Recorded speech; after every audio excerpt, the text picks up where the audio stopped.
வியட்நாமில் மைலாய் அப்படின்னு ஒரு இடம் இருக்குது.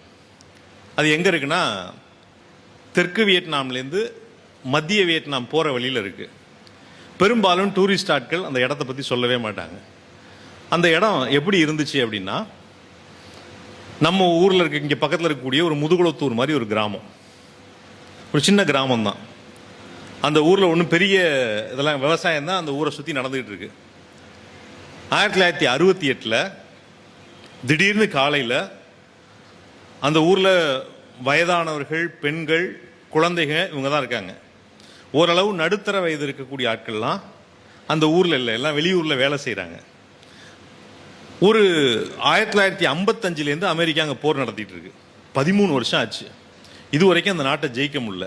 கடுப்பில் என்ன பண்ணுறாங்க, அமெரிக்காவுடைய ஹெலிகாப்டர்லாம் அந்த கிராமத்தில் இறங்குது. இறங்கும்போது காலையில் அந்த மக்கள் பார்க்குறாங்க. பார்த்தோன்னா அமெரிக்கா ஹெலிகாப்டர்லாம் இறங்குது, இராணுவம்லாம் இறங்குது. நம்ம ஊரில் திடீர்னு ஒரு ஹெலிகாப்டர் வந்துட்டால் நம்ம பதறி போய் பார்ப்போம். ஆனால் அந்த மக்களுக்கு பதட்டமே இல்லை. இவனுங்க இப்படி தான் 13 வருஷமாக இங்கே தான் சுற்றிட்டு இருக்காங்க அப்படின்னு கேஷுவலாக அந்த மக்கள் இருக்காங்க. காலையில் ஏந்திரிக்கிறாங்க, அவங்க போய் வயல் வேலையை பார்த்துட்டு இருக்காங்க. பார்த்தா அந்த ஹெலிகாப்டர்லேருந்து ஒரு பெரிய குரூப் இறங்குது. இறங்கி அந்த மக்கள் எதிர்பார்க்காத சூழலில் காலைல 6 மணிக்கு இறங்கினவங்க திடீர்னு பார்த்தா கையில் இருக்க மிஷின் கன் எடுத்து, என்னடா இவங்களை ஒன்றுமே பண்ண முடியலன்னு எடுத்து சுட ஆரம்பிக்கிறாங்க. அப்படி சுட்டுக்கிட்டே இருக்கும்போது அந்த ஒட்டுமொத்த கிராமத்தில் 6 மணிக்கு தொடங்கிய அந்த துப்பாக்கி சூடு 10 மணி வரை 4 மணி நேரம் தொடர்ச்சியாக நடக்கிறது. அந்த கிராமத்தில் நான் ஏற்கனவே சொன்ன மாதிரி குழந்தைகளும் பெண்களும் வயதானவர்களும் தான் இருக்காங்க. இந்த 4 மணி நேரம் சுடப்பட்ட பின்பு அந்த கிராமத்தில் எவ்வளவு பேர் இறந்திருக்கிறார்கள் அப்படின்னு பார்த்தா, இந்த 4 மணி நேரத்தில் மட்டும் 173 குழந்தைகள் இறந்திருக்கிறார்கள், 189 பெண்கள் இறந்திருக்கிறார்கள், 82 வயதானவர்கள் இறந்திருக்கிறார்கள், 74 நடுத்தர வயதை சேர்ந்தவர்கள் இறந்திருக்கிறார்கள். கிட்டத்தட்ட ஒரு 504 பேர் இறந்திருக்காங்க. இந்த 504 பேர் இறந்த இடம் இருக்கு இல்லையா, அந்த இறந்த இடம் முடிச்சுட்டு அவன் போயிடுறான்.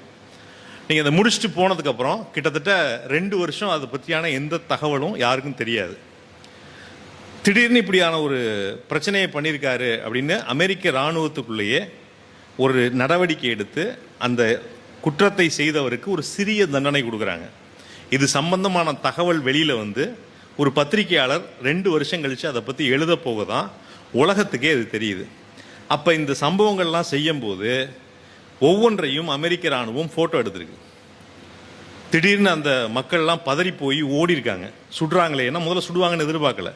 குழந்தைங்க, பெண்கள், வயதானவர்கள்லாம் ஒரு குடிசையில் போய் உள்ளே போய் நுழையிறாங்க. குடிசையை பூட்டிக்கிறாங்க. பூட்டினா அந்த ஒட்டுமொத்த குடிசைக்கும் தீ வைக்குது அமெரிக்க இராணுவம். உள்ளே இருக்க குழந்தையாவது காப்பாற்றின்னு ஒரு குழந்தையை தூக்கி ஒரு அம்மா வெளியில் தூக்கி போடுது.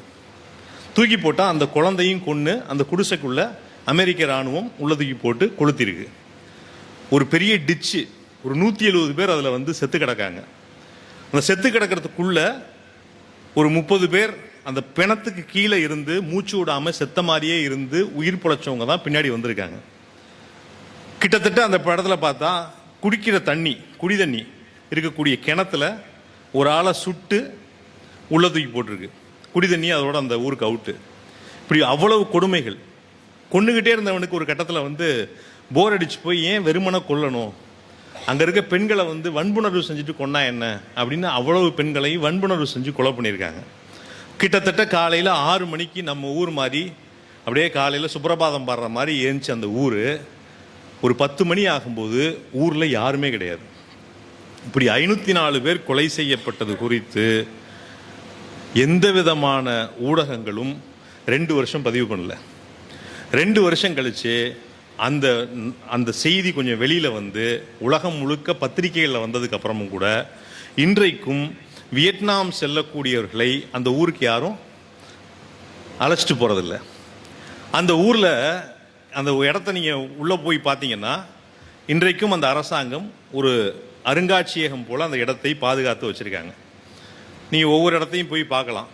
இரத்தக்கரையோடு இருக்கக்கூடியது எல்லாவற்றையும் பார்த்துட்டு கடைசியாக உள்ளே அந்த 504 பேருக்கும் ஒரு கோயில் வச்சுருக்காங்க. ஏன்னா அவங்களுடைய பௌத்த நம்பிக்கைப்படி கோயில் இருக்குது. இந்த கோவிலில் என்ன படையல் அந்த மக்கள் கொடுக்குறாங்கன்னா, நிறைய குழந்தைகள் இறந்ததுனால சாக்லேட்ஸும் பிஸ்கட்ஸும் நோட்டு புக்கு பேனான அந்த படையெல்லாம் கொண்டு போய் வைக்கிறாங்க. அங்கே இருக்கக்கூடிய குடிசைகள் எப்படி கொளுத்தப்பட்டுச்சோ அதே வடிவத்தில் அந்த குடிசைகளை அப்படியே பாடம் பண்ணி வச்சுருக்காங்க. நடந்து போகும்போது மனித காலடிகளும் அமெரிக்க இராணுவத்தினுடைய பூட்ஸ் காலடிகளும் அச்சு இருக்கும்ல, அதெல்லாம் தரம் முழுக்க அந்த அச்சை செஞ்சு வச்சுருக்காங்க. கிட்டத்தட்ட அந்த இடத்துல நீங்கள் சுற்றி பார்த்துட்டு வரும்போது 68 நீங்கள் என்ன மனநிலையில், அந்த 4 மணி நேரத்தில் நீங்கள் இருந்தால் என்ன மனநிலையில் இருப்பீங்களோ அந்த மனநிலையை அந்த இடம் கொடுக்குது. எல்லாம் முடிச்சுட்டு கடைசியாக ஒரு ஆவணப்படம் ஒன்று போடுறாங்க. அந்த ஆவணப்படத்தில் 2 பேர் பேசுவாங்க. ஒருத்தர் யாருன்னா, இந்த படுகொலையை 1968 நிகழ்த்திய அந்த இராணுவ குழுவில் இருந்த ஒரு இராணுவ வீரர். அவரை இதே மியூசியத்துக்கு கூப்பிட்டு ஒரு பேட்டி எடுத்திருப்பாங்க. இன்னொருத்தவர் யாருன்னா, அந்த சம்பவம் நடந்தபோது 7 வயது சிறுவனாக இருந்து பிணங்களுக்கு இடையே மறைந்து உயிர் தப்பிய ஒருவர் இன்னொருத்தர். 2 பேர்ட்டையும் இந்த சம்பவங்கள் குறித்து பேட்டி எடுப்பாங்க. அந்த ஆவணப்படம் முடிவில் என்ன காட்டுவாங்கன்னா, 2 பேரையும் எய்தாப்பில் உட்காந்து பேச வைப்பாங்க. ஒருத்தவர் கொலை பண்ணவர், இன்னொருத்தவர் தன்னுடைய குடும்பத்தை தன்னுடைய ஊரை இழந்தவர். அந்த ஊரை இழந்தவர் இருக்கார் இல்லையா, அந்த 7 வயசு சிறுவன், அவர் தான் இப்போ இந்த மியூசியத்துடைய டைரக்டர். இந்த மியூசியத்துடைய டைரக்டர் 2 பேரையும் எய்தாப்பில் உட்கார வைப்பாங்க. இந்த அமெரிக்க இராணுவ வீரர் சொல்லுவார், நாங்கள் மிகப்பெரிய தவறை செய்து விட்டோம்னு மன்னிப்பு கேட்பார்.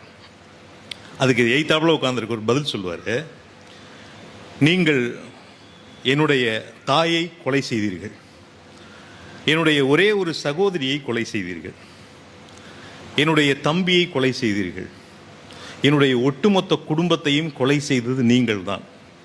இப்போது என் எதிரே நீங்கள் அமர்ந்திருக்கிறீர்கள், என் எதிரே நீங்கள் அமர்ந்திருக்கிறீர்கள். இப்போது எனக்கு கோவப்பட்டு உங்கள் மீது தாக்குதலை நான் நடத்தலாம், ஆனால் எங்கள் வியட்நாம் சட்டம் அதை அனுமதிக்காது. ஆனால் நான் உங்களிடம் ஒரே ஒரு கோரிக்கை வைக்கிறேன்.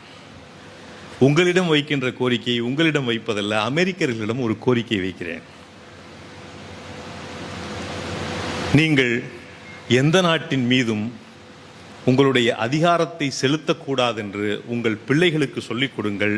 அதுதான் நீங்கள் செய்த தவறுக்கு செய்கின்ற பிராயச்சித்தமாக இருக்கும் என்று சொல்லி முடிக்கிறார்.